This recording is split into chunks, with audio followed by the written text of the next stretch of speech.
Brush Park doesn't make sense at first. On one block, you've got a Victorian mansion from the 1870s. And right next to it, a glass and steel townhouse built in 2020. This place was once called Little Paris of the Midwest. More than 300 mansions stood here, homes of Detroit's wealthiest families. Then came a century of flight, decay, and fire, until almost nothing was left.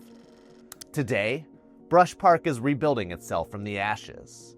One house, one block, one story at a time. And if these streets could talk, they'd tell a story like nowhere else in Detroit.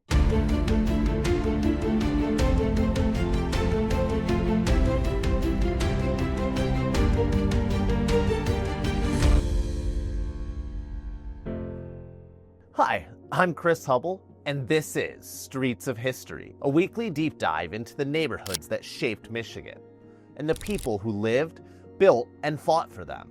We've got new episodes every week. Mondays, we've got Streets of History. Wednesdays, Pontiac Pulse. And Fridays, Homes of Michigan.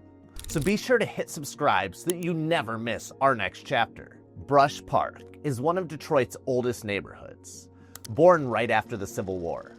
This is where Detroit's early elite lived, long before the auto boom reshaped the city. And today, inside just a few square blocks, you'll find 160 years of history layered on top of itself. Let's start at the beginning. Brush Park began as a 300-acre farm owned by the Brush family, one of Detroit's earliest pioneer families. In the 1850s, their heirs divided the land into a high-end residential neighborhood. Wide streets, deep lots, strict rules to keep out factories, saloons, and boarding houses. This was Detroit's first true upper-class suburb, only a short horse carriage ride from Campus Martius, but socially, a world away. The vision was simple: tree-lined boulevards, grand Victorian homes, space, elegance, status. And that's exactly who moved in.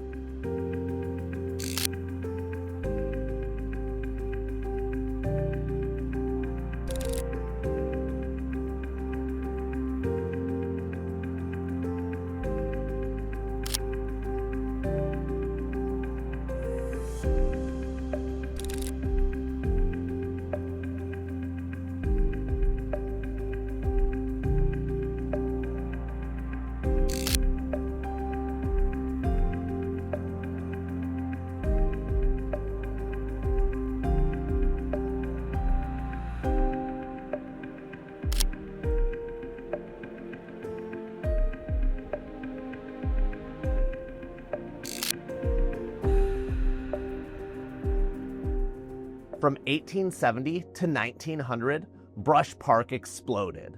Over 300 mansions rose from the old farmland. Second Empire, Italianate, Queen Anne, Richardsonian Romanesque, architectural flex everywhere.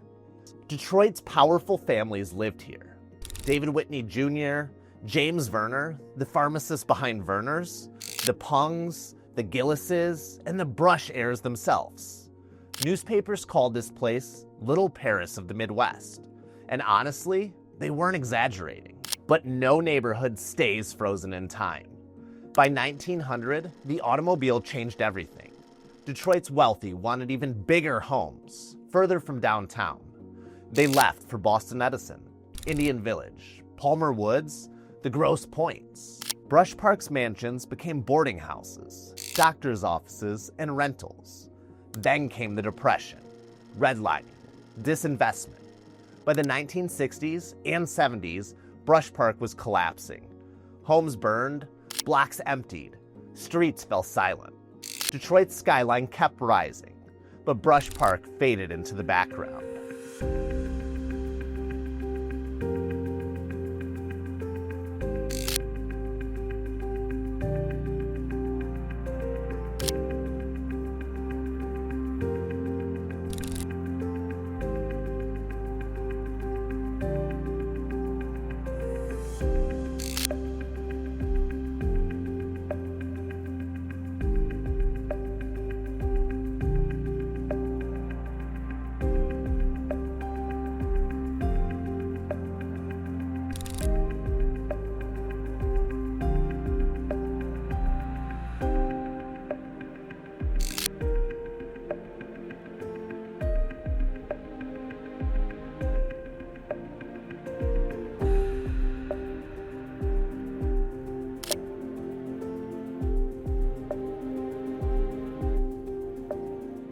By the 1990s, only a handful of mansions survived.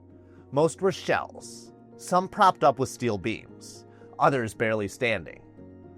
Brush Park, once Detroit's symbol of ambition, became a symbol of its downfall. But this wasn't the final chapter. Brush Park gained historic district status in the 1970s, but real restoration took decades to arrive. Then came the 2010s, a perfect storm. Downtown revival, private investment, bedrock development, a growing preservation movement, Detroit's comeback story gaining momentum. The turning point? The Ransom Gillis House restoration. For decades, it stood as Brush Park's ghost, a burned-out shell staring at downtown. In 2015, it was restored brick by brick, and it sparked a full neighborhood rebirth.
Today, Brush Park blends historic mansions, modern homes, restaurants, apartments, new residents, and new life. It's not perfect. There are debates about affordability and identity, but it's alive, and that matters.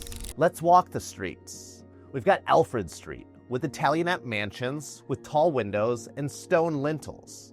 Early merchant class Detroit. And then there's Edmund Street. Some of the wildest Queen Anne details still standing. Towers, brick patterns, wraparound porches. Over here we've got Watson Street, with original mansions right next to modern construction. A physical timeline of Detroit in one glance. Every block here is a chapter. Every home is a clue. Brush Park is more than architecture. It's a mirror. A mirror of Detroit's rise, its fall, and its resilience. Walk these blocks and you can feel how cities evolve, how wealth moves, how neighborhoods change, how history survives or disappears. Places like this remind me why preservation matters. They connect us to people who shape the world that we're living in today. Brush Park isn't finished. It's still evolving. And that's what makes it one of Detroit's most fascinating neighborhoods. If you love stories like this, stories with scars, victories, and chapters still being written, make sure you're following the series. Subscribe, hit like, and explore the full History Loves Company ecosystem. The Stories We Keep newsletter, our blog, our apparel, and all 3 weekly shows. Links are below, of course. Thanks for walking with me. I'll see you guys next Monday for another episode of Streets of History.